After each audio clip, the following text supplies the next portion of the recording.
और आपको कुछ नहीं आ रहा है और आप हॉस्टल सुपरिटेंडेंट का सपना देख रहे हैं और जॉब में आना है आपको, तो ज़ीरो लेवल से आप सबसे पहले आप अपने जीएस पे वर्क कीजिए। पहला हॉस्टल सुपरिटेंडेंट की जिम्मेदारी होती है कि उस कैंपस में रहते हुए बच्चों को देखना, तो उस कैंपस पे उनके लिए 2 BHK क्वार्टर बना हुआ होता है। 1 से 1.5 महीने हुए मुझे, मैं अपने जो एक्सपीरियंस हैं उससे परीक्षा दृष्टिकोण के नाम से मेरा चैनल है, उस चैनल्स में मैं वीडियोस बना के बच्चों के लिए ला रहा हूँ। और इस पे डेफिनेटली MCQs मस्ट हैं कंप्यूटर में, क्योंकि एक कंप्यूटर में कोई थ्योरी है और उसमें कंप्यूटर के क्वेश्चंस कई तरीके से बन सकते हैं। अगर आप भी ये सोच रहे हैं कि यूपीएससी की तैयारी करेंगे बट नहीं जानते कि कितना टाइम लगेगा, कहाँ से पढ़ना है, कैसे पढ़ना है और ये एग्जाम आपके लिए है भी या नहीं, तो हम लोग आप लोगों के लिए लेके आ रहे हैं यूपीएससी मेंटरशिप प्रोग्राम, जहां हमारे एक्सपर्ट्स आपको हेल्प करेंगे with strategy, master plan and help you to overcome your fear. ये सारी चीजें आपको मिलेंगी at a very affordable price, जहां पर आप हमारे एक्सपर्ट से बात करके सॉल्व कर पाएंगे अपने सारे डाउट। तो जल्दी से मैसेज करें नीचे दिए गए व्हाट्सएप नंबर पर और अपने स्लॉट्स को बुक करें। Hello everyone, welcome to yet another episode of Mentors Gyan. तो यहाँ पर आप लोगों के बहुत सारे क्वेरीज आ रहे थे कि sir hostel warden, hostel superintendent का पोस्ट आने वाला है एंड हम लोगों के बहुत सारे डाउट्स हैं। तो आप लोगों के लिए स्पेशली हम लोग एक ऑफिसर लेके आए हुए हैं जो खुद इसको पूरा गाइड करके बताएंगे कि कैसे इस एग्जामिनेशन को क्रैक करना चाहिए, क्या क्या चीज़ें होती हैं और जब आप जॉब में आ जाते हैं तो उसके बाद आपकी क्या जिम्मेदारियां रहती हैं। तो let's welcome Vikas ji. Sir, आपका बहुत बहुत स्वागत है। हम आज चाहेंगे कि आप सारे बच्चों के बहुत सारे जो डाउट्स आए हुए हैं वो सब एक एक करके क्लियर करें और साथ में अपना एक्सपीरियंस भी बताएं कि आप कैसे यहाँ पर आए और क्या क्या चेंजेस आप लेके आते हैं। और कोई भी अगर ड्रीम करता है या सोचता है कि हॉस्टल वार्डन बने, हॉस्टल सुपरिटेंडेंट बने, तो उनको क्या चीज़ें ध्यान में रखनी चाहिए। पर सबसे पहले सर आप अपने बारे में बताइए। आशीष, मेरा नाम विकास है और मैं रायपुर से बिलोंग करता हूँ और मेरा ग्रेजुएशन बी फार्मा में मैंने किया है और 2015 से लेके अभी तक मैं लगभग 8 साल हो चुके हैं as a hostel superintendent job कर रहा हूँ गरियाबंद जिले के फिंगेश्वर पे। तो काफ़ी अच्छी टाइम चल रही है बच्चों के साथ और जैसा आपने कहा था कि बच्चों को हेल्प करना है, गाइड करना है, तो उसके लिए मैं आपके पास आया फिर। बिल्कुल, thank you so much sir कि आप अपना टाइम निकाले, वैल्यूबल टाइम निकाले। एंड सबसे बताइए सर, ये एग्ज़ाम पहली बात तो कौन कौन अप्लाई कर सकते हैं? आशीष, इस एग्ज़ाम में आपको अच्छा लगेगा जान के कि जो सबसे लोवेस्ट इसमें जो क्वालिफिकेशन रखी गई है वो 12th की रखी गई है। मतलब कोई भी अगर कोई व्यक्ति ने 12th पास आउट कर लिया है और उसकी एज 21 से प्लस है तो इस एग्ज़ाम को दे सकता है। तो काफ़ी लोएस्ट क्वालिफिकेशन है, ऐसा कुछ नहीं है। और अच्छी बात इसमें है आशीष कि इसमें आपको कोई कंप्यूटर की डिग्री वगैरह नहीं चाहिए। जैसे आप पटवारी बनते हैं या आप टीचर बनते हैं या आप AG3 बनते हैं, असिस्टेंट ग्रेड में जाते हैं, तो आपको कंप्यूटर की DCA डिप्लोमा ये सब चाहिए होता है। तो हॉस्टल वार्डन एक ऐसा जॉब है जिसमें सिर्फ और सिर्फ 12th है और आपको नॉलेज चाहिए कंप्यूटर का, डिग्री की कोई आवश्यकता नहीं है इस पर।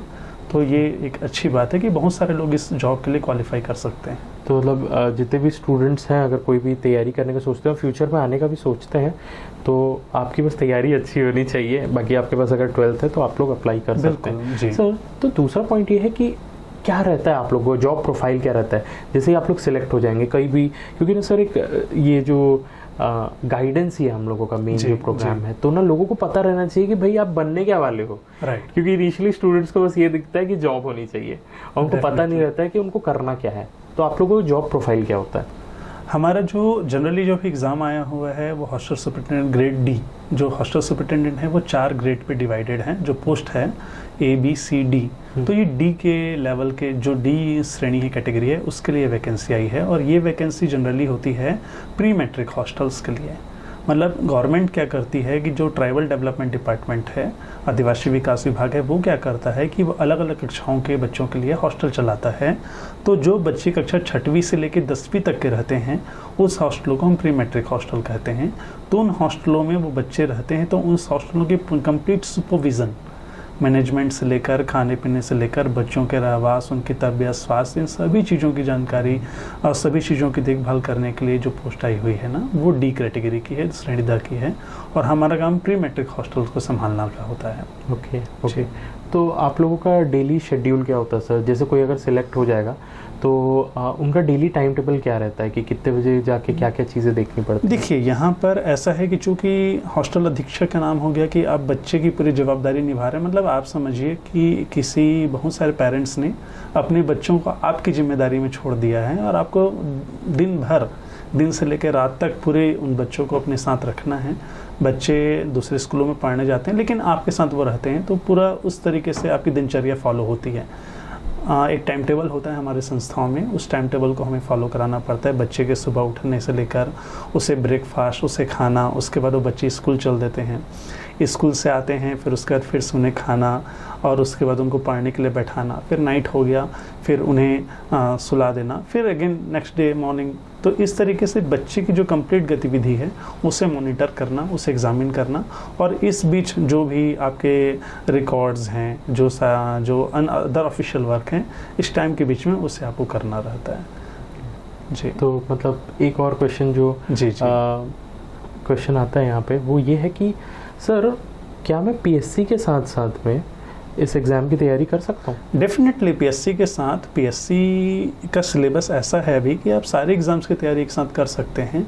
इस एग्ज़ाम में डिफरेंट कुछ नहीं है पीएससी से, केवल एक डिफरेंट चीज़ है, वो है कंप्यूटर का। और आप जानते हैं आशीष जी कि आज के टाइम में कंप्यूटर का नॉलेज बहुत ज़रूरी है, तो अब ऐसा तो नहीं कह सकते कि ये तैयारी से अलग है। तो डेफिनेटली पीएससी के साथ व्यापम की भी तैयारी हो सकती है, हॉस्टल सुपरिटेंडेंट की तैयारी तो बहुत अच्छे से हो सकती है। ओके, ये बताइए कि अगर कोई स्टार्ट करना चाहे तो सिलेबस क्या है सर? एक ओवरऑल ओवरव्यू आप बता दीजिए कि क्या क्या चीज़ें एक स्टूडेंट को पढ़नी पड़ेंगी। देखिए, अगर आप एकदम प्रिमिटिव से जा रहे हैं कि अभी तक आप ज़ीरो पे हैं और आपको कुछ नहीं आ रहा है और आप हॉस्टल सुपरिटेंडेंट का सपना देख रहे हैं और जॉब में आना है आपको, तो ज़ीरो लेवल से आप सबसे पहले आप अपने जीएस पे वर्क कीजिए। पहला जीएस जनरल स्टडीज़, आप कक्षा 6वीं से लेके आप 10वीं तक के मैथ्स, साइंस और जो आर्ट्स के सब्जेक्ट हैं उसे पूरे पढ़ लीजिए। पूरा मैथ्स आप उससे कवर कर लीजिए, हिंदी इंग्लिश कवर कर लीजिए और कंप्यूटर कवर कर लीजिए।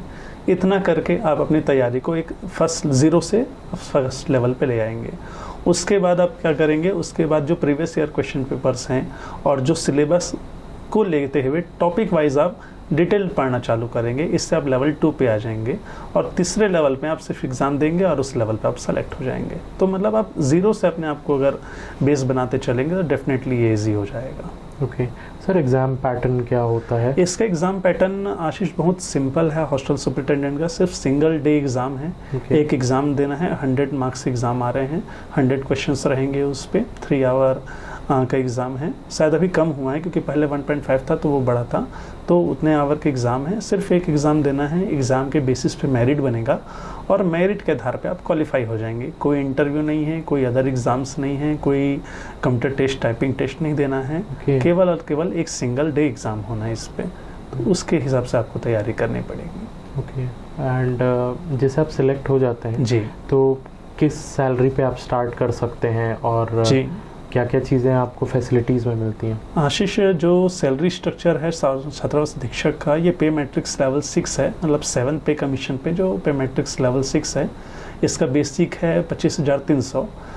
उस बेसिक पे आप सेलेक्ट होंगे। एट अ टाइम आप उसमें भी DA, HRA और ये सब जोड़ेंगे तो आपकी सैलरी अराउंड 35-36,000 आपकी, और ग्रॉस पे, नेट पे 33-32 की आपको मिलेगी इस पे। ओके जी। और फैसिलिटीज़ है सर? और फैसिलिटीज़ इसमें ऐसी होती है कि जो कि हॉस्टल सुपरिटेंडेंट की जिम्मेदारी होती है कि उस कैंपस में रहते हुए बच्चों को देखना, तो उस कैंपस पे उनके लिए 2 BHK क्वार्टर बना हुआ होता है। तो उस क्वार्टर उनको अलॉटेड रहता है। एक फैसिलिटी ये है, उस क्वार्टर में जो बेसिक कम्युनिटीज़ हैं, बिजली, पानी, वो सभी गवर्नमेंट के द्वारा प्रोवाइडेड होता है। इतनी बेसिक कम्युनिटीज़ मिलती, प्लस इसके अलावा जो अदर गवर्नमेंट एम्प्लॉइज़ को जो भी सुविधाएं मिलती हैं वो सारी सुविधाएं आपको भी मिलेंगी, क्योंकि आप एक गवर्नमेंट एम्प्लॉई हैं। उसमें पोस्ट का डिफरेंस नहीं है, वो एज ए गवर्नमेंट एम्प्लॉय आपको सारी सुविधाएं मिलेंगी, मेडिकल की सुविधाएं, छुट्टी की सुविधाएं, और आपको जो रिम्बर्समेंट है, सारी चीज़ें नॉर्मल गाइडलाइन के अकॉर्डिंग मिलेंगी आपको। ओके, हॉस्टल सुपरिटेंडेंट का एक प्लस क्या बस मिलेगा आपको, क्वार्टर आपको उस कैंपस पे रहेगा जी। और आप वहाँ पर अपनी फैमिली को ले जा सकते हैं? जी बिल्कुल। जो अभी फैमिली के लिए नियम ये कह रहे हैं कि जो जेंट्स हैं, जैसे जो अधीक्षक हैं, वो क्या कर सकते हैं, अपनी फैमिली वहाँ अपने साथ रख सकते हैं। केवल महिलाओं के केस में एक ऐसा है कि जिस हॉस्टलों में एक ही एंट्रेंस है, मतलब हॉस्टल का एंट्रेंस और जो महिला हैं उनके क्वार्टर का जो एंट्रेंस एक ही है, वहाँ पे थोड़ी सी समस्याएं हैं। पर ऐसा जहाँ पे दोनों क्वार्टर और हॉस्टल सेपरेट्स हैं, वहाँ पे आप रख सकते हैं, वहाँ पे समस्याएं नहीं हैं। लेकिन जहाँ एक ही कैंपस में है, वहाँ पे महिलाओं को क्या है कि अपनी फैमिली में बच्चे नहीं, फैमिली में जो एडल्ट्स हैं, एडल्ट जेंट्स हैं, उन्हें बस रखने की मनाही है। बच्चे डेफिनेटली नहीं माँ के साथ रह सकते हैं। ओके जी सर, किन लोगों को इस एग्ज़ाम के लिए अप्लाई करना चाहिए?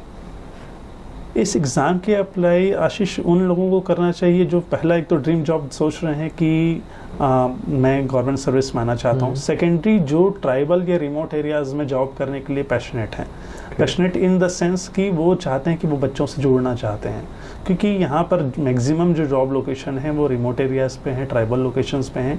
तो अगर आपको अच्छा लगता है कि ऐसे बच्चों की लाइफ में कुछ कलर भरना जो बहुत सारी चीज़ें नहीं जानते हैं और आपको वो सुकून देता है, तो डेफिनेटली आपको इस जॉब में आना चाहिए, क्योंकि यहाँ पर आपके पास करने के लिए बहुत सारे ऑप्शंस हैं, ऑप्शंस ओपन हैं आपके पास यहाँ पे। ओके और सर क्या वहाँ पर रहते हुए तैयारी करने के और स्कोप है? उतना टाइम मिल जाएगा?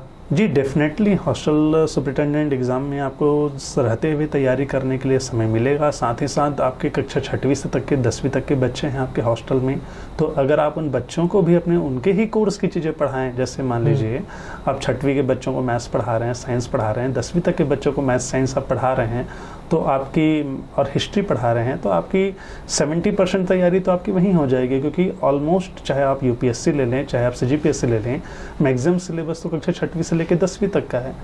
और वही कक्षा 6वीं से 10वीं तक की चीज़ें जब आप उन बच्चों को फ्री में पढ़ाएंगे और बार बार पढ़ाएंगे, तो वो तो आपके लिए रिवीजन भी हो जाएगा और आपको तैयारी के लिए टाइम भी मिल जाएगा वहाँ पे।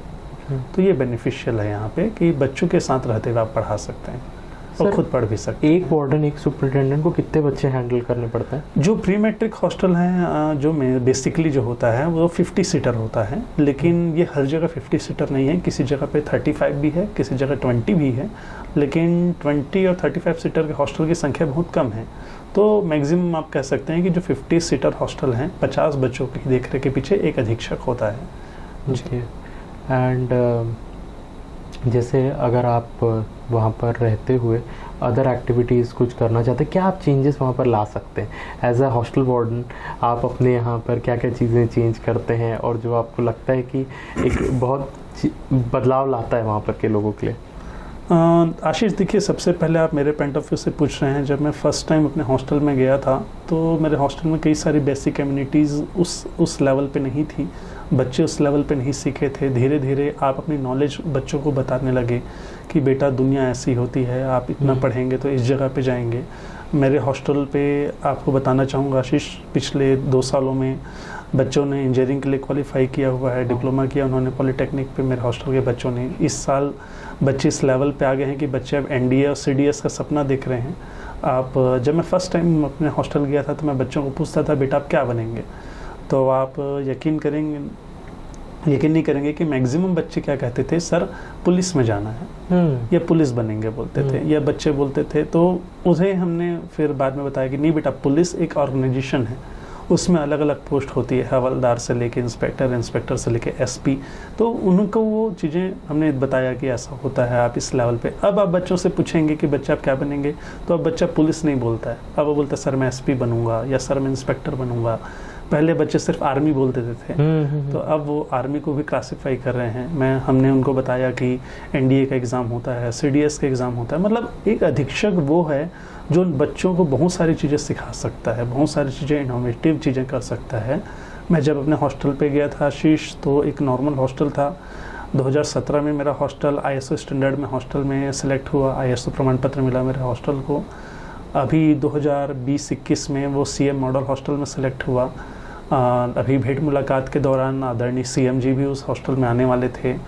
2 से 3 बार जो जिले के कलेक्टर हैं वो मेरे हॉस्टल पे विज़िट के लिए आ चुके हैं। तो और सबसे बड़ी बात आशीष जी, मैं आपको बताना चाहूँगा कि इस हॉस्टल में मैंने या मेरे कर्मचारियों ने कुछ अच्छा नहीं किया। ये 100% योगदान मेरे हॉस्टल के बच्चों का था, जिनके मन में मैंने ये डाल दिया कि इस हॉस्टल की चेयर से लेकर बल्ब तक तुम्हारे पैसों से आया है, तुम्हारे टैक्स के पैसों से आया है, ये तुम्हारा घर है, तुम इसे तोड़ोगे तो कुछ नहीं मिलेगा, ये तुम्हारा घर है, जितना अच्छा कर सको।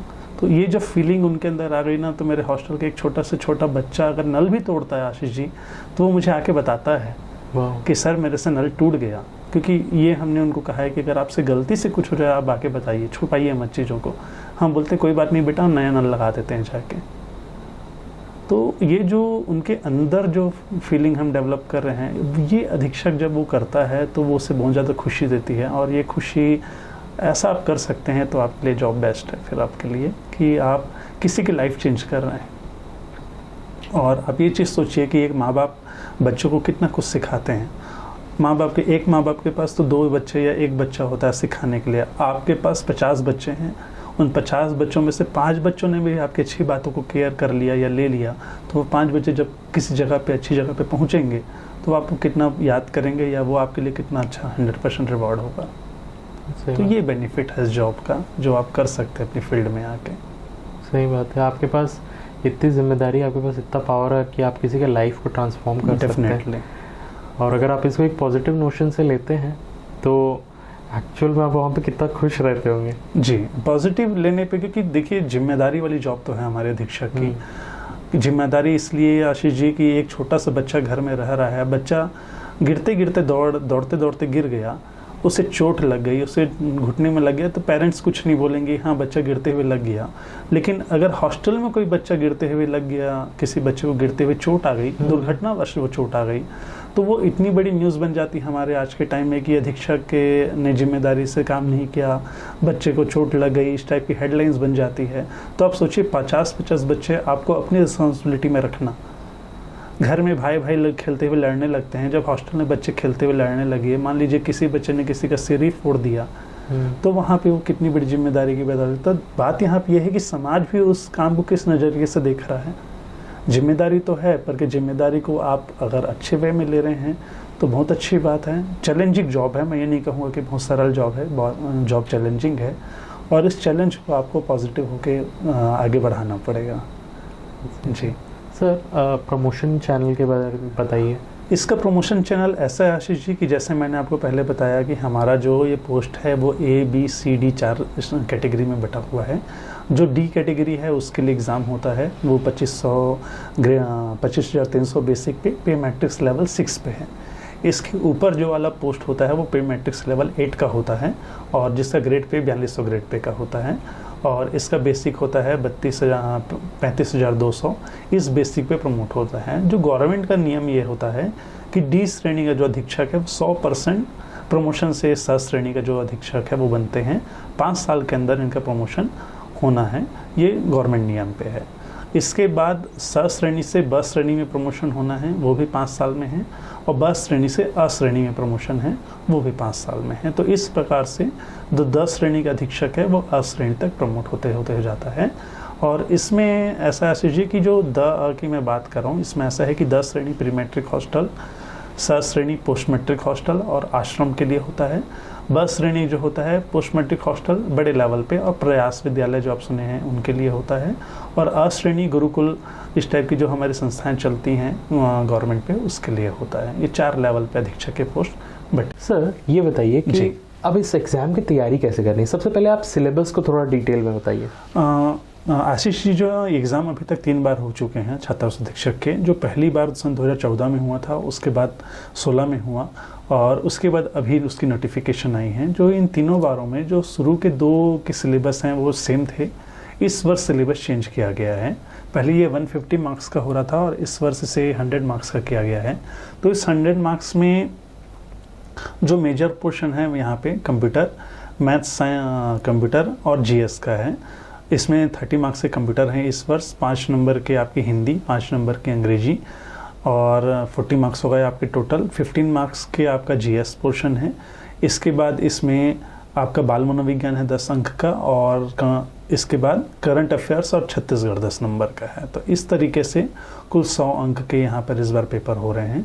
तो इस पेपर की तैयारी करने के लिए पहला तो आपको कंप्यूटर आपका मस्ट है छात्रावस्था अधीक्षक में, क्योंकि इसमें एक रूल है कि पेपर का जो छात्रावस्था अधीक्षक के पेपर का जो पार्ट है, कंप्यूटर पार्ट है, उसमें 50% मार्क्स पाना कंपलसरी है। अगर जो व्यक्ति 50% मार्क्स पाएगा उसी के आगे के पेपर चेक होंगे, मतलब आगे के पार्ट चेक होंगे। अगर आप 50% को क्वालिफाइंग नहीं कर रहे हैं तो वहाँ पे आप डिस्क्वालीफाई हो जाएंगे, वहाँ पे आपका पेपर आगे चेक नहीं होगा। तो कंप्यूटर आपका मस्ट है 30 मार्क्स का। उसके बाद बेसिक जो हर इंडिया के हर एग्ज़ाम्स में होता है वो इस एग्ज़ाम्स में भी है।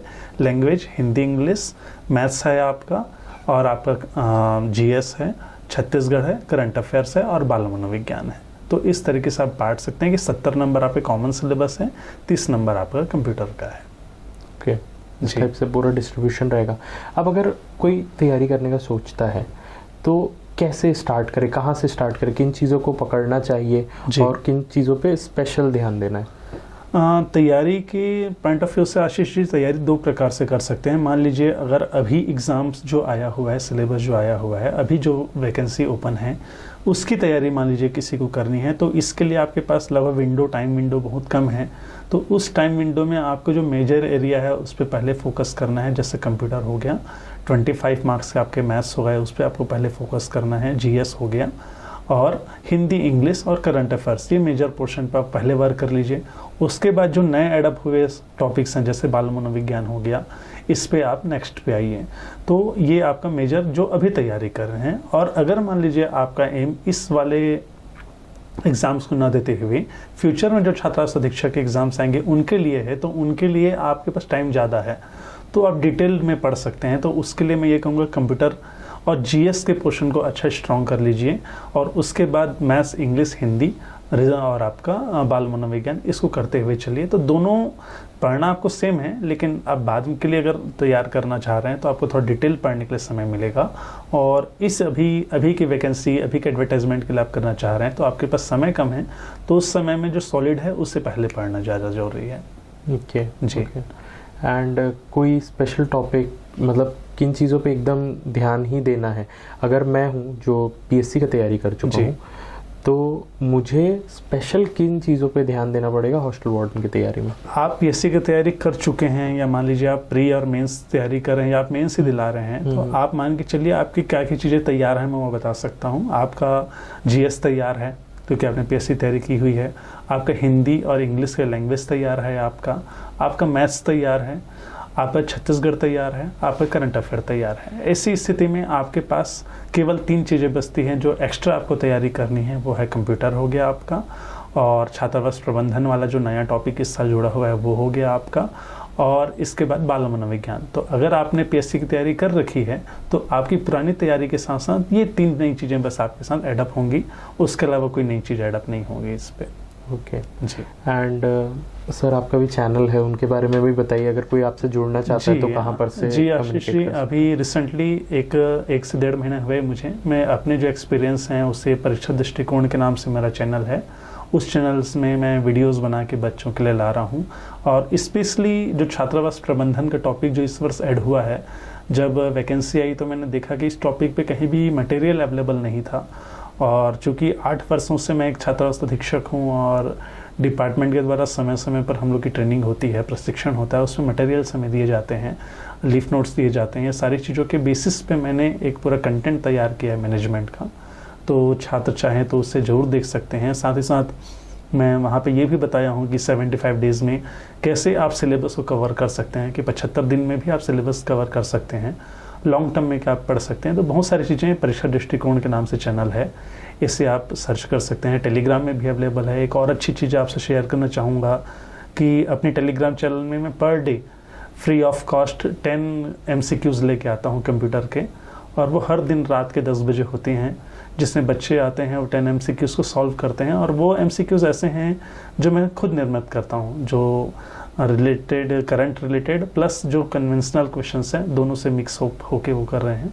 तो वो चीज़ करीब आज 17 टेस्ट हो गए हैं उसके, मतलब 170 क्वेश्चन हमने क्रिएट कर लिए हैं। तो स्टूडेंट चाहे तो उसका भी हेल्प ले सकते हैं वहाँ पे जाके। बिल्कुल। तो हम लोग आप लोगों के लिए जो चैनल का डिटेल्स है वो सब कुछ डिस्क्रिप्शन में दे देंगे, ताकि आप लोग सर से कनेक्टेड रहें और जितने भी डाउट्स हैं वो सब क्लियर कर सकें। सर पोस्ट्स के बारे में बताइए, कितने पोस्ट्स आए हुए हैं और एक पोस्ट के पीछे ऑलमोस्ट कितने लोग अप्लाइड हैं और कितनी मेहनत करनी पड़ेगी? देखिए अभी 300 पद आए हुए हैं छात्रास्थ अधीक्षक के, और बीच में ऐसी चर्चा चल रही थी कि पद बढ़ने की संभावना है या ऐसा है। तो आशीष जी आपको बताना चाहूँगा, व्यूवर्स को भी, कि अभी छात्रास्थ अधीक्षक के पद, बहुत से पद खाली हैं, लेकिन अभी जो वैकेंसी आई है वह 300 की आई हुई है। जो डिपार्टमेंटल प्रोसेस चल रहा था उसके बीच में रूमर्स उड़े थे कि और पदों की परमिशन के लिए गवर्नमेंट को लिखा जाता है, लेकिन वो एक प्रशासनिक शासन की प्रक्रिया है। मुझे नहीं लगता कि स्टूडेंट्स को भी अपनी तैयारी छोड़कर उसमें जाना चाहिए। तो अभी आप मान के चलिए 300 पद हैं आपके पास, और लगभग 6 लाख लोगों ने, मैंने न्यूज़पेपर में पढ़ा, 6 लाख लोगों ने फॉर्म भरा हुआ है। तो जो बच्चे ये फॉर्म की संख्या देख के डर रहे हैं कि 6 लाख लोगों ने फॉर्म भर दिया, पद केवल 300 हैं, तो ये मान के चलिए कि उन 6 लाख में से 3 लाख लोग अभी भी सिलेबस को नहीं जानते हैं, अभी भी उन लोगों ने तैयारी चालू नहीं की है। 3 लाख में से 1.5 लाख लोगों ने बुक खरीद लिए होंगे, लेकिन वो एग्ज़ाम का डेट का वेट कर रहे होंगे कि कब एग्ज़ाम का डेट आएगा तब पढ़ाई चालू करेंगे। तो एक्चुअल कॉम्पिटिशन तो आपका मान के चलिए कि लाख भर के लोगों के बीच में है। तो उस कंपटीशन को बीट करने के लिए अगर आप जितना देर ना हो आप तैयारी चालू कर लेंगे तो आप उस कंपटीशन में पहुंच जाएंगे। इन 300 पदों में, इनमें कैटेगरी वाइज अलग अलग आरक्षण हैं, और जैसा आप जानते हैं कि हॉस्टलों में गर्ल्स हॉस्टल भी होते हैं और बॉयज़ हॉस्टल्स भी होते हैं। तो बॉयज़ हॉस्टल में केवल बॉयज़ पोस्टेड होते हैं, उनमें गर्ल्स की पोस्टिंग नहीं होती, और उसी प्रकार से गर्ल्स हॉस्टल में केवल गर्ल्स पोस्टेड होती हैं, उनमें भी बॉयज़ नहीं आते। तो जो इसमें पद हैं 300, इसमें कुछ 100% बॉयज़ के लिए हैं और कुछ 100% गर्ल्स के लिए हैं यहाँ पे। ओके सर, बुक लिस्ट के बारे में बताइए। बहुत ज़्यादा डाउट्स आते हैं लोगों को कि कहाँ से क्या क्या चीज़ें पढ़ना बेस्ट रहेगा। जी मैं बुक लिस्ट के लिए ऑप्शन, आशीष जी कि यहाँ पे तो बहुत सारे ऑप्शन आजकल अवेलेबल हैं मार्केट में। मैं वो बताता हूँ जो मैंने यूज़ किया था तैयारी के लिए, ताकि लोगों को एक तैयारी हो जाए। तो सबसे पहले कंप्यूटर पे आता हूँ। तो कंप्यूटर पे मैंने परीक्षा मंथन की बुक पढ़ी थी कंप्यूटर की, और साथ ही साथ परीक्षा मंथन के साथ जो IBPS जो बैंक होते हैं, उस आप जानते हैं कि IBPS PO और IBPS क्लर्क में हर साल कंप्यूटर के क्वेश्चन कंपलसरी होते हैं उनमें। तो उनके प्रीवियस ईयर क्वेश्चंस पेपर को मैंने पूरा सॉल्व किया था, जो लगभग 4 से 5 हज़ार क्वेश्चंस जो उनके होते हैं वो सॉल्व किया था। अगर स्टूडेंट्स को वो क्वेश्चन ना मिले तो आप टेक्स्ट बुक जो ऐप होता है आप उसमें भी आपको कंप्यूटर के क्वेश्चंस मिल जाते हैं। तो आप परीक्षा मंथन से अपना बेसिक क्लियर कर सकते हैं, और MCQs इसमें सॉल्व करना बहुत ज़्यादा जरूरी है। मान के चलिए अगर आप डेली 50 से 100 MCQ सॉल्व कर रहे हैं तो आपके लिए वो बेस्ट है। फिर ये हो गई कंप्यूटर की बात। मैथ्स के लिए 2 कैटेगरी है आशीष जी। मैथ्स के लिए अगर आपका मैथ्स क्लियर है, मतलब बेस क्लियर है, तो आप कोई भी कॉम्पिटिटिव एप्टीट्यूड की बुक फॉलो कर सकते हैं, चाहे आप आर्यभट्ट की ले लें, चाहे हरे राम की ले लें, चाहे RS अग्रवाल ले लें। तो शारदा पब्लिकेशन की जो एक बुक आती है आशीष जी, कई स्टूडेंट्स पूछते हैं मुझसे, तो वो बुक अभी के टाइम के लिए नहीं है, मतलब 90 दिन बाद आपका एग्ज़ाम है, तो वो बुक काफ़ी वास्ट है। लेकिन हाँ, आप अगर नेक्स्ट ईयर एग्ज़ाम दिलाना चाहते हैं तो वो बुक हो जो आपके लिए बेस्ट होगी फिर वो। तो मैथ्स की वो बुक हो गई। अगर आपका मान लीजिए बेस क्लियर नहीं है, तो मैं आपको पहले ये सजेस्ट करूँगा कि क्लास 6 to 10 तक की CG बोर्ड की बुक का मैथ्स आप सॉल्व कर लीजिए। उससे आपका मैथ्स स्ट्रॉन्ग हो जाएगा, बेस तैयार हो जाएगा। उसके बाद आप कोई भी कंपटीशन एग्ज़ाम की बुक ले लीजिए। तो ये मैथ्स हो गया है। हिंदी और इंग्लिश के लिए आप ल्यूसेंट ले सकते हैं। हिंदी इंग्लिश बेसिक है और 5 मार्क्स के लिए है, तो ज़्यादा दिक्कत की बात नहीं है, आप ल्यूसेंट ले लीजिए उसमें। GS के लिए आप कोई भी GS की बुक जो है, अब GS एक वास्ट सिलेबस आशीष जी, आप समझते हैं इस चीज़ को, तो आप कोई भी एक GS की बुक, परीक्षा मंथन की एक GS कंबाइंड गाइड आती है वो आप ले सकते हैं। अब दृष्टि की अलग अलग इंडिविजुअल आती हैं, साइंस, हिस्ट्री, ज्योग्राफी, कॉन्स्टिट्यूशन, वो आप ले सकते हैं। तो वो आपके चॉइस पे डिपेंड करता है कि आप GS कहाँ से पढ़ना चाहते हैं। और इसके अलावा करंट अफेयर्स आपको रेगुलर करना है, चाहे आप न्यूज़पेपर से करें, चाहे आप किसी मैगजीन से करें। छत्तीसगढ़ के लिए आप छत्तीसगढ़ में हरे राम पटेल हो गई या टुटेजा ट्यूटोरियल की हो गई, कोई भी एक जो स्टैटिक बुक है वो आप ले सकते हैं। वो आपकी चॉइस पे डिपेंड करता है, क्योंकि जो मार्क्स डिस्ट्रीब्यूशन छत्तीसगढ़ में बहुत ही कम है, तो आप कोई भी एक स्टैटिक बुक से उसको फॉलो कर सकते हैं। फोकस आपको किस में करना है, मैथ्स, कंप्यूटर और GS पे ज़्यादा फोकस करना है। ओके जी। अगर मैं एकदम फ्रेश स्टार्ट करता हूँ जी, तो मुझे कितने दिन लग जाएंगे सब कुछ कवर करने में? अगर आप एकदम फ्रेशर हैं आशीष जी, तो मेरे पॉइंट ऑफ व्यू से 6 मंथ इज़ इनफ। 6 महीने में आप आराम से इन चीज़ों को कवर अप कर सकते हैं। क्योंकि फ्रेशर हैं तो आपको पहले मैथ्स कवर अप कीजिए अच्छे से। उसके लिए मैं ये कहूँगा कि क्लास 6 to 10 सीजी बोर्ड की बुक प्रिपेयर कर लीजिए मैथ्स में। Same class 6 to 10 CG board की बुक साइंस और सोशल साइंस की आप ले लीजिए। ये आपका जीएस का कवर अप बेस बना देगी। उसके बाद आप कोई भी स्टैटिक पोर्शन किसी भी बुक से कीजिए, आपको कोई दिक्कत नहीं होगी। कंप्यूटर के लिए सेम परीक्षा मंथन। और कंप्यूटर के लिए मैं एक चीज़ और बोलना चाहूँगा कि बुक जो है आशीष जी, वो एक फिक्स्ड सिलेबस पे बेस्ड है। और कंप्यूटर का क्षेत्र जानते हैं, आईटी के क्षेत्र ऐसा है जो रोज नई चीज़ें, नए एक्सपेरिमेंट्स हो रहे हैं। तो इसके लिए आप करंट अफेयर से जुड़े रहिए।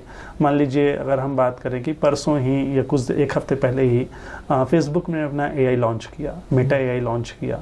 मेटा एआई का मॉडल था, लेम्मा 3 मॉडल है वो। तो अगर आप उसको किसी टेक्स्ट बुक में जाके ढूंढेंगे तो वो भी आपको नहीं मिलेगा। तो इसके लिए आपको करंट बेस बुक, मैगजीन और साथ ही साथ वीडियोस और इन चीज़ों को भी देखना ज़्यादा जरूरी है कंप्यूटर के फील्ड पे, आईटी के फील्ड पे। जी कोई अगर आप ना इम्पोर्टेंट टिप्स बिल्कुल देना चाहेंगे, अगर कोई भी हॉस्टल वार्डन की तैयारी करना चाहता है, कोई भी 3 टिप्स जो आपको लगता है कि एकदम ये सबसे ज़्यादा ज़रूरी है अगर आप तैयारी करें तो? सबसे ज़्यादा जरूरी कंप्यूटर है। मैं यही कहूँगा कंप्यूटर बेस्ट है, मस्ट है। कंप्यूटर आपकी नैया पार लगा सकता है तो वो आपकी नैया डुबा भी सकता है। क्योंकि ये ऐसा 2 बार हुआ है आशीष जी। 2015 में, 2014 में जो एग्ज़ाम हुआ था उसमें कंप्यूटर ईजी था।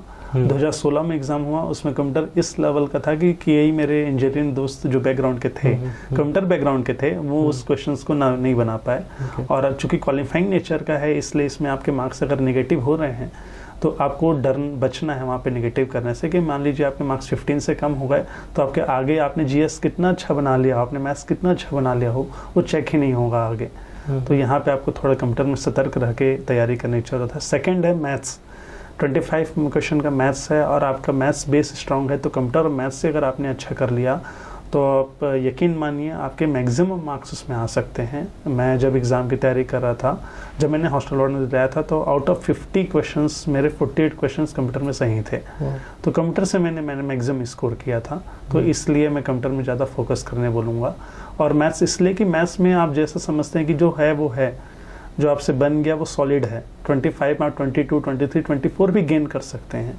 तो कंप्यूटर और मैथ्स एक ऐसा है कि इससे आप अच्छे से कर लिए तो आप बाकी बच्चों से वहीं आगे निकल जाएंगे, 10-20 मार्क्स आगे निकल जाएंगे। और जीएस का सेक्शन ऐसा है इस अभी के सिलेबस में कि पूरे हिस्ट्री पे 2 नंबर हैं, पूरे ज्योग्राफी पे 2 नंबर हैं, पूरे कॉन्स्टिट्यूशन पे 2 नंबर हैं। आप पढ़ेंगे तो आप नहीं जज कर सकते कि पूरी हिस्ट्री पे किस जगह से 2 नंबर आ गए। मान लीजिए कोई एक आपका, मान लीजिए आपका मुगल या मिडाइवल आपका वीक है और मिडाइवल से वो दोनों क्वेश्चन आ गए तो वहाँ पे आप 2 नंबर पीछे हो गए। तो आपको कवर अप कौन करेगा? आपको कवर अप करेगा मैथ्स और आपका कंप्यूटर। तो ये बेस्ट है। मैं यही बोलूँगा कि इन दोनों को अच्छे से कर लीजिए, दोनों को रट लीजिए, सब कुछ कर लीजिए। ये दोनों ही आपकी नैया पार लगा देंगे। सर हम लोग पहले ही बता चुके थे स्टूडेंट्स को कि आप आने वाले हैं जी। तो उन लोगों के कुछ स्पेशल क्वेश्चंस हैं आपके लिए, तो आई आस्क यू, आप उनके आंसर्स दीजिएगा। सबसे पहले तो कि ये अगर हम लोगों को तैयारी करनी हो, प्रीवियस ईयर क्वेश्चंस चाहिए तो वो कहाँ से मिलेंगे? प्रीवियस ईयर क्वेश्चन पेपर अभी के प्रेजेंस में बहुत सारे टेलीग्राम चैनल पे और वेबसाइट पे अवेलेबल हैं। आप नॉर्मली गूगल कीजिए कि छात्रावास अधीक्षक PYQ, तो आपको आराम से इजिली मिल जाएंगे वो क्वेश्चन। मतलब नेट पे अवेलेबल हैं सारे क्वेश्चंस। ठीक। फिर ईयर में बस उसमें थोड़ा सा है कि एग्जाम्स चूंकि 14-16 हुए तो कहीं कहीं ईयर में वो 15-17 लिखा है, लेकिन 2 ही एग्जाम्स हुए हैं तो इसमें कंफ्यूज नहीं होंगे स्टूडेंट्स। एग्जाम 2 ही बार हो गए हैं। ठीक। एक क्वेश्चन आया है कि सर जो हॉस्टल में जो खाना मिलता है, क्या वो वार्डन को भी वही खाना रहता है, क्या उन लोगों के लिए अलग सा? देखिए, हॉस्टल में खाने की व्यवस्था पूर्ण रूप से बच्चों के लिए होती है। जो प्यून होते हैं, हमारे चतुश्रेणी कर्मचारी होते हैं, वो बच्चों के लिए खाना बनाते हैं। आप एज अ अधीक्षक अगर आपको वहाँ की क्वालिटी चेक करनी, आपकी जिम्मेदारी है कि बच्चे अच्छी गुणवत्ता का भोजन मिलना चाहिए। तो आप गुणवत्ता जांच करने के लिए उनके साथ भोजन कर रहे हैं या भोजन ले रहे हैं तो उसमें कोई ऐसी गलत नहीं है और आप कर सकते हैं। और अगर मान लीजिए आप बैचलर हैं और आपके पास कोई ऑप्शंस नहीं है भोजन का खाने का, तो डेफिनेटली आप बच्चों के साथ खा सकते हैं, उसमें कोई समस्या नहीं है। कई बैचलर ये करते हैं, लेकिन कई फैमिली वाले अपने साथ फैमिली में खाते हैं, घर में खाते हैं। जैसे कि कंपलसरी नहीं है कि आपको बच्चों के साथ ही खाना है, वो आप पे डिपेंड करता है कि आप किस तरीके से लें। बना सकते आपका दायित्व है कि क्वालिटी अच्छी होनी चाहिए, तो आप चेक करने के लिए उसको ले सकते हैं, ऐसी कोई दिक्कत नहीं है उसमें। एक और है सर, कंप्यूटर क्वेश्चंस को कैसे डील करना चाहिए, कैसे एक्यूरेट होना चाहिए? क्या हम लोगों को एमसीक्यूज पे फोकस करना चाहिए या फिर थ्योरी पे? डेफिनेटली एमसीक्यूज मस्ट हैं कंप्यूटर में, क्योंकि एक कंप्यूटर में कोई थ्योरी है और उसमें कंप्यूटर के क्वेश्चंस कई तरीके से बन सकते हैं। और कंप्यूटर की में इतना ज़्यादा वास्ट है कि अगर आप किसी एक टॉपिक पे देखें तो आप जब IBPS के क्वेश्चंस देखेंगे, बैंकिंग के क्वेश्चंस देखेंगे, तो एक एक टॉपिक में हज़ार एमसीक्यूज बने हैं। तो एमसीक्यू करना इसलिए मस्ट है, बहुत ज़्यादा जरूरी है। और मैं यही सजेस्ट करूँगा कि जितना ज़्यादा से ज़्यादा हो सके मल्टीपल चॉइस क्वेश्चन करने जरूरी हैं इस पे कंप्यूटर पे। ओके सर, एक लास्ट क्वेश्चन है सर, कि ये बताइए कि पोस्टिंग्स कहाँ कहाँ मिल सकती हैं? अगर कोई ज्वाइन करता है जी, क्या उसको सिटी में मिलेगा या आउटस्कर्ट्स में भी मिल सकता है? कहाँ पर आदमी को जाना पड़ सकता है? देखिए यहाँ पे मैं बताना चाहूँगा आशीष जी, चूँकि प्री मैट्रिक हॉस्टल्स मैं आपको बताऊँगा कि पूरे छत्तीसगढ़ में लगभग 1500 प्री मैट्रिक हॉस्टल्स हैं। ओके और ये हॉस्टल्स आपके शहर से लेकर रिमोट एरियाज तक हैं।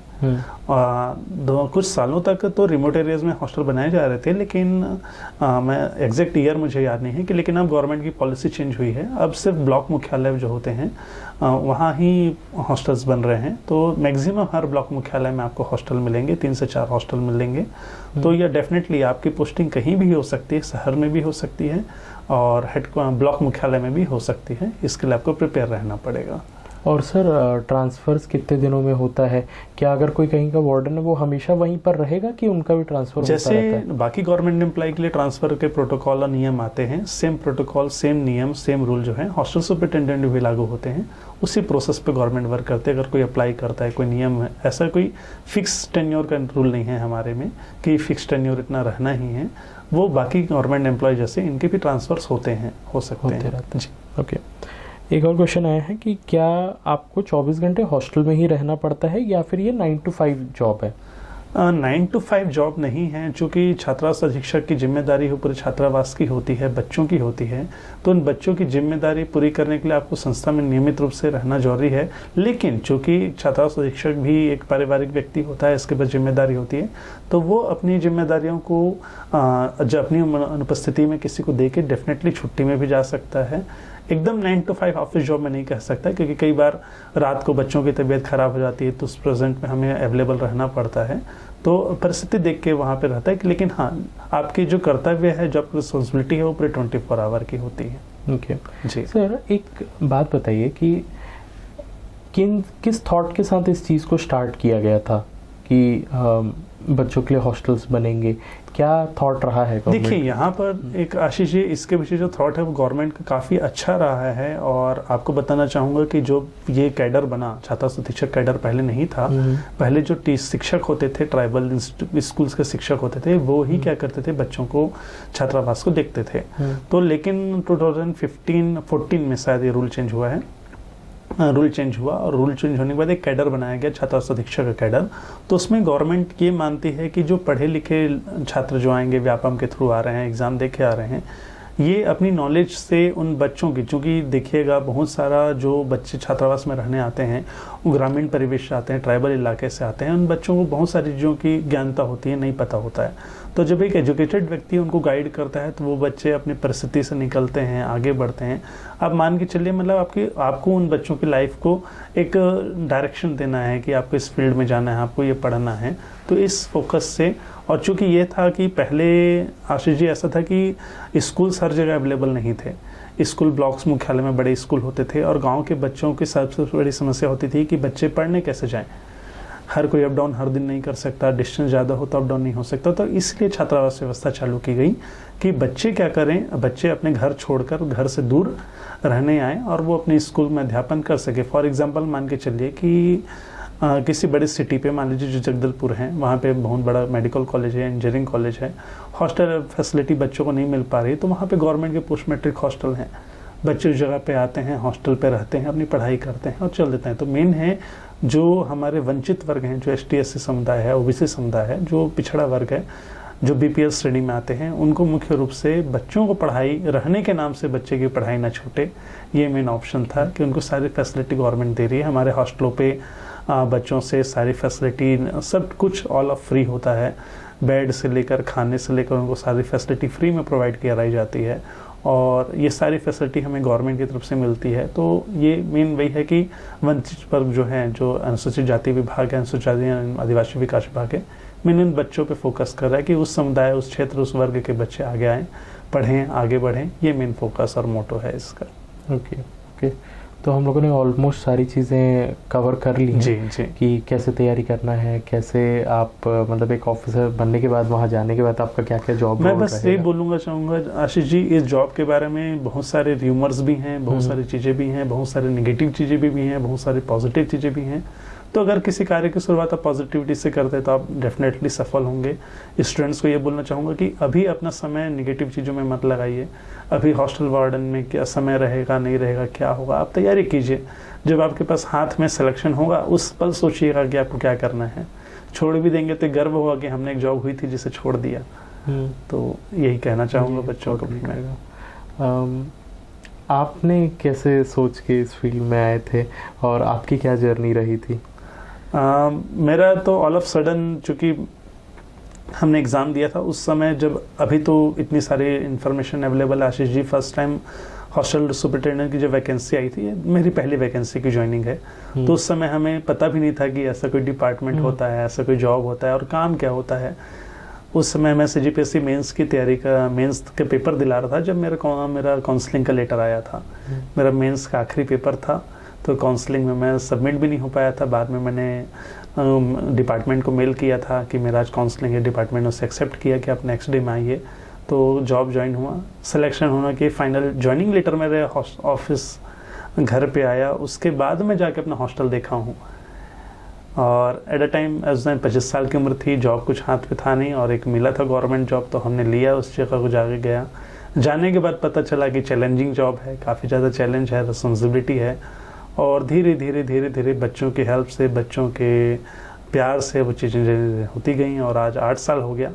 अब मज़ा आता है, बच्चों के साथ काम करने में अच्छा लगता है। जब बच्चे आपके सुनते हैं, आपको समझते हैं, आपको एक फैमिली की तरह मानते हैं, तो ये जॉब है जो आपको बहुत कुछ देती भी है, लेती भी है, और बहुत कुछ देती भी है। जी, एक फाइनल मैसेज चाहिए आपसे सारे स्टूडेंट्स के लिए जो भी इस एग्ज़ाम की तैयारी करना चाहते हैं, कि आपका वो क्या सीक्रेट है जिससे इस एग्ज़ाम को निकाला जा सकता है और एक अच्छा वार्डन कैसे बना जाता है उसके लिए? जी, अच्छा वार्डन कैसे बना जाता है इसका बस एक लाइन में मैं मंत्र दूंगा आशीष जी, अपना काम दिल से करिए, ईमानदारी से करिए, आप अच्छा ऑटोमेटिक बन जाएंगे। इसका कोई शॉर्टकट नहीं है। और सेकंड तैयारी के लिए मैं यही कहूँगा आप सभी मित्रों से कि सिलेबस को ध्यान में रख के पढ़ाई कीजिए। जैसा सिलेबस है जो है पढ़ाई कीजिए। नेगेटिविटी, लोग क्या कहेंगे, आप क्या सोचते हैं, ये सब छोड़ दीजिए। बस अभी एक ही ध्यान रखिए, बस आपको पढ़ना है और पढ़ के आगे बढ़ जाइए। उसके बाद बाकी चीज़ें सोचिएगा क्या, कैसा और क्यों, और जो काम करें बस अपना बेस्ट दे दीजिए, बाकी सब कुछ अच्छा होगा। बिल्कुल सर जी, thank you so much. And अगर आप लोगों को वीडियो पसंद आए, लाइक ज़रूर करिएगा, अपने दोस्तों के साथ शेयर करिएगा। सर के चैनल को आप लोग सब्सक्राइब कर लीजिएगा। नीचे में मैं डिस्क्रिप्शन में सब लिंक वगैरह दे दूंगा। एंड कनेक्टेड रहिए, जितने लोग भी तैयारी करना चाहते हैं उन सबको ये वीडियो शेयर कर दीजिए। और कुछ भी आप लोगों को डाउट रहता है मुझसे पूछिए, सर से पूछिए। एंड ऐसे ही और इंटरव्यूज़ आप लोगों के लिए लाते रहेंगे। सर, हमारे एक प्रथा है कि आप एक नेक्स्ट ऑफिसर को टैग करते हैं जो आपको लगता है कि ऐसे ही गाइड कर सकें, एक वार्डन को, एक सुपरिटेंडेंट को आप कर सकते हैं जो यहाँ पर आके अपना एक्सपीरियंस शेयर कर सकें। अच्छा, टैग तो दूसरे पोस्ट में भी कर सकते हैं। हाँ, बिल्कुल बिल्कुल। मेरे एक मित्र हैं जो काफ़ी डाउन टू अर्थ हैं और काफ़ी उनसे लोग सीखेंगे। अभय नाम है उनका, अभय यादव जी हैं, CTO हैं अभी वो। तो मैं उन्हें टैग करूंगा, कोशिश करूंगा कि वो यहाँ आ जाएं। बिल्कुल बिल्कुल। अभय जी, आपको मेंटर्स ज्ञान की टीम इनवाइट करती है यहाँ पर ताकि आप आकर अपना एक्सपीरियंस शेयर कर सकें। एंड जल्द ही मिलेंगे सर आपसे। एंड ये वीडियो पसंद आए तो बिल्कुल शेयर करिएगा। Thank you so much sir, आपने अपना वैल्यूएबल टाइम निकाला, आपने इतना समय दिया और एक ऑडियंस तक मुझे पहुँचाया। चूँकि मुझे बच्चों की हेल्प करना बहुत अच्छा लगता है, खासकर पढ़ाई के पॉइंट ऑफ व्यू से। तो आपका चैनल मिला है, आपका साथ मिला है, तो डेफिनेटली बच्चे आगे बढ़ेंगे और हम उम्मीद करते हैं कि भविष्य में अच्छे अधीक्षक हमको मिलेंगे जॉब में अब हमारे साथ। Thank you so much sir. Bye bye, thank you, have a nice day.